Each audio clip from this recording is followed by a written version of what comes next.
ધોરણ 6 પ્રકરણ 12 નકશો સમજીએ.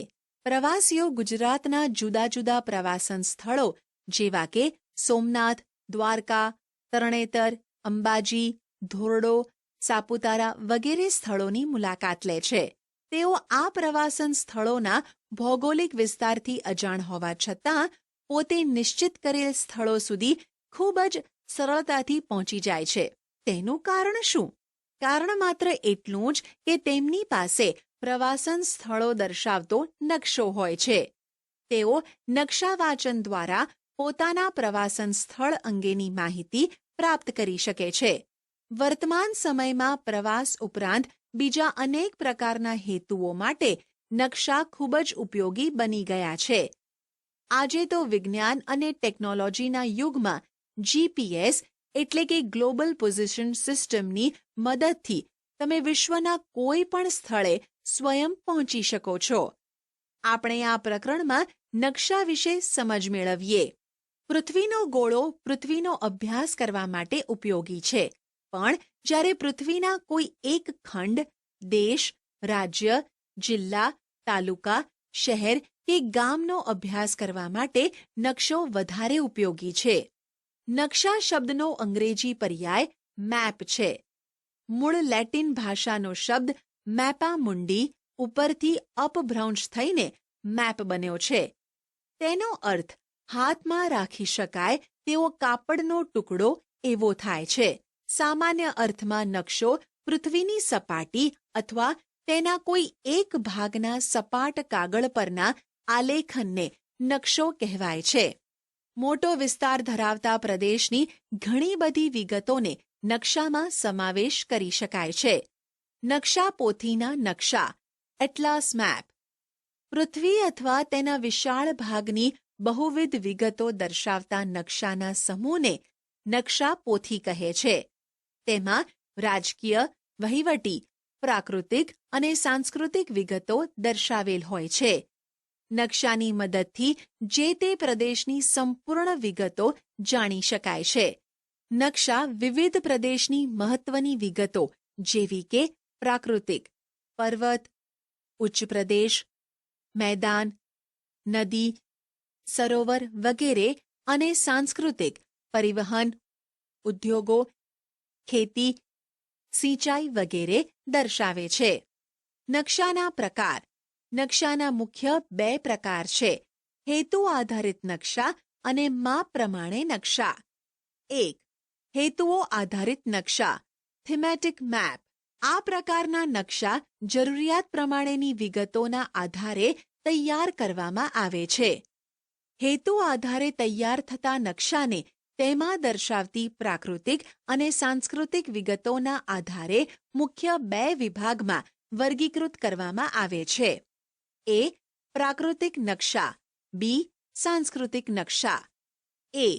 પ્રાકૃતિક નકશા ફિઝિકલ મેપ.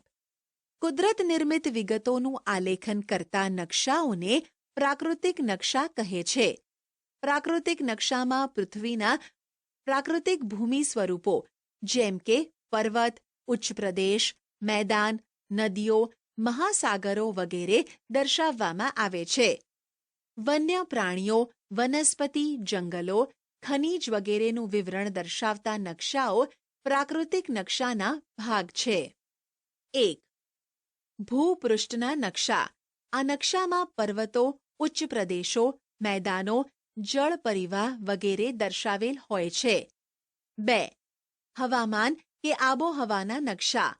સ્થળ કે પ્રદેશના હવામાન આબોહવાના તત્વો, તાપમાન, વરસાદ, પવનો વગેરેની માહિતી દર્શાવે છે.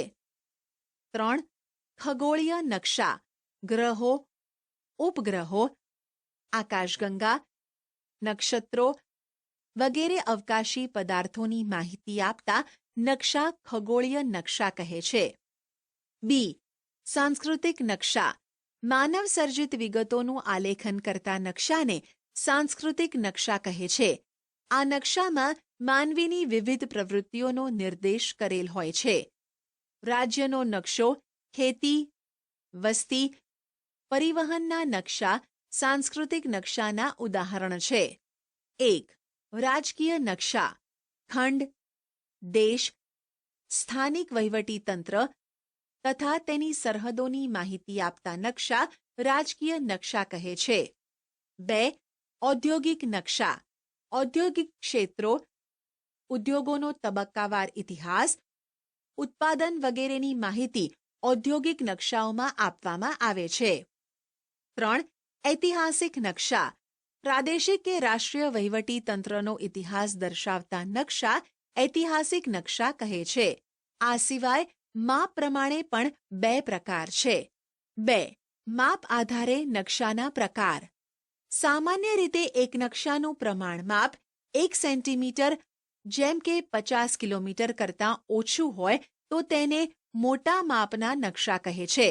અહીં નકશામાં 1 સેન્ટીમીટર બરાબર 50 કિલોમીટર પૃથ્વી પર વાસ્તવિક અંતર દર્શાવે છે.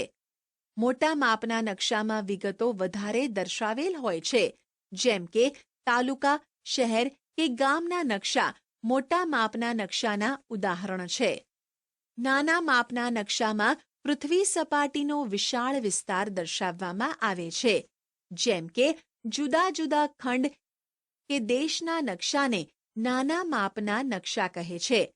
વિશ્વનો નકશો, દેશના નકશા, નકશાપોથીના નકશા. નાના માપના નકશાના 4 પ્રકાર છે. 1. એટલાસ.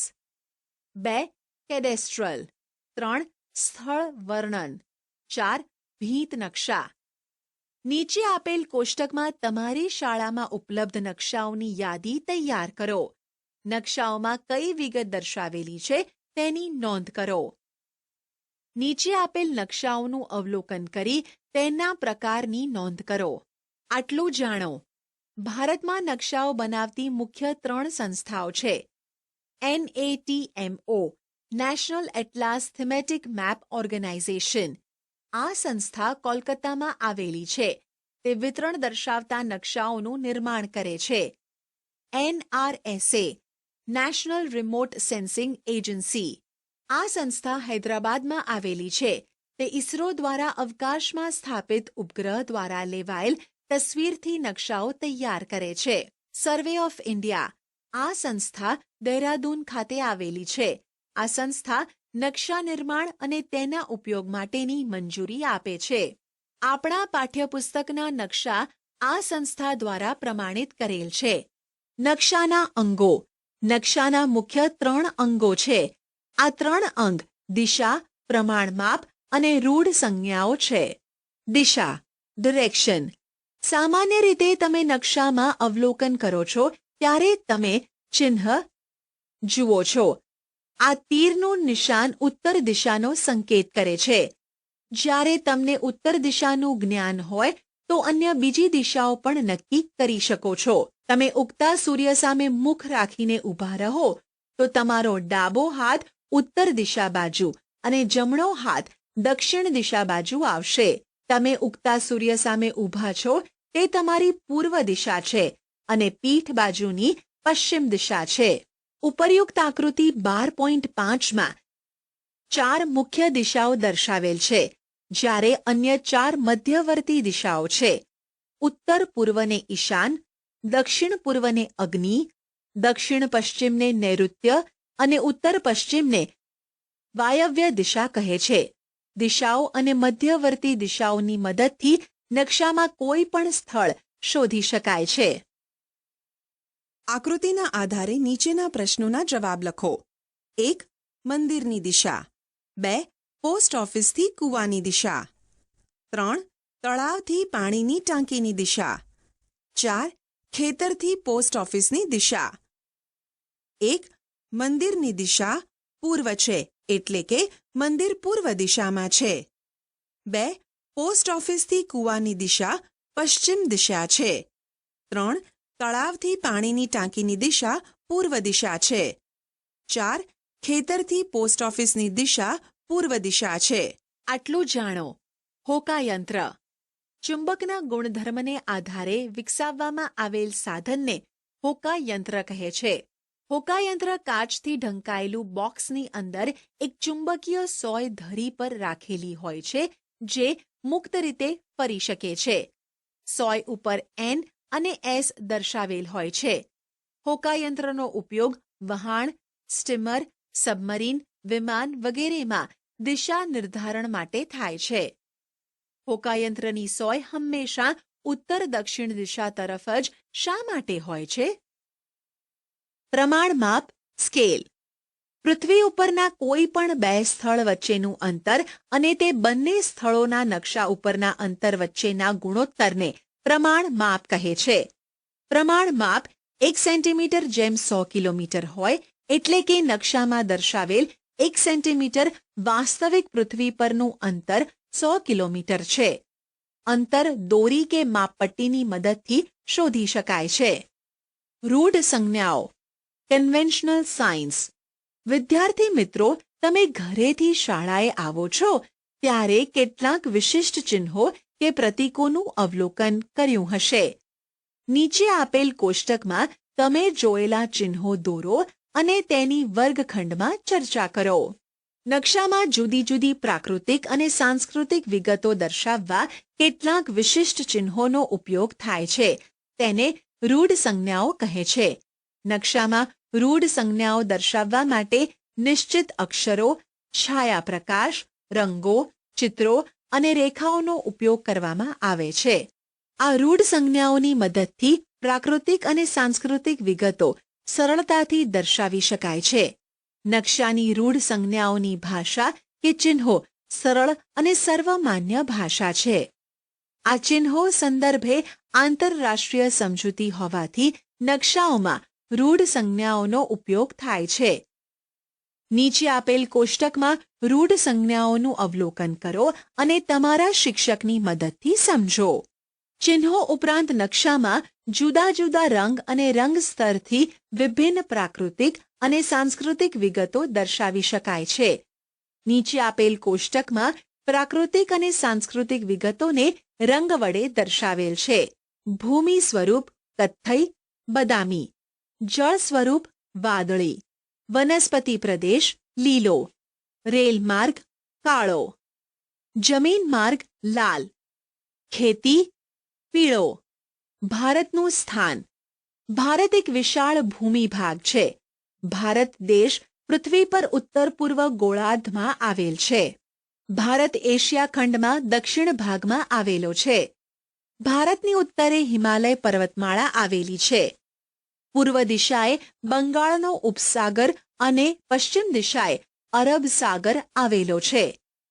ભારતનો મુખ્ય ભૂમિખંડનો વિસ્તાર 8 ડિગ્રી 4 થી 37 ડિગ્રી 6 ઉત્તર અક્ષાંશ અને 67 ડિગ્રી 7 થી 97 ડિગ્રી 25 પૂર્વ રેખાંશ વૃત્ત વચ્ચે આવેલો છે. ભારતના લગભગ મધ્યમાંથી કર્કવૃત્ત પસાર થાય છે. વર્તમાન સમયમાં ભારતને વહીવટી સરળતા માટે 29 રાજ્યો, 6 કેન્દ્રશાસિત પ્રદેશ અને એક રાષ્ટ્રીય રાજધાની પ્રદેશમાં વહેંચવામાં આવેલ છે. આશા છે કે તમને આ ઈ લર્નિંગ મોડ્યુલમાં મજા આવી હશે. આભાર.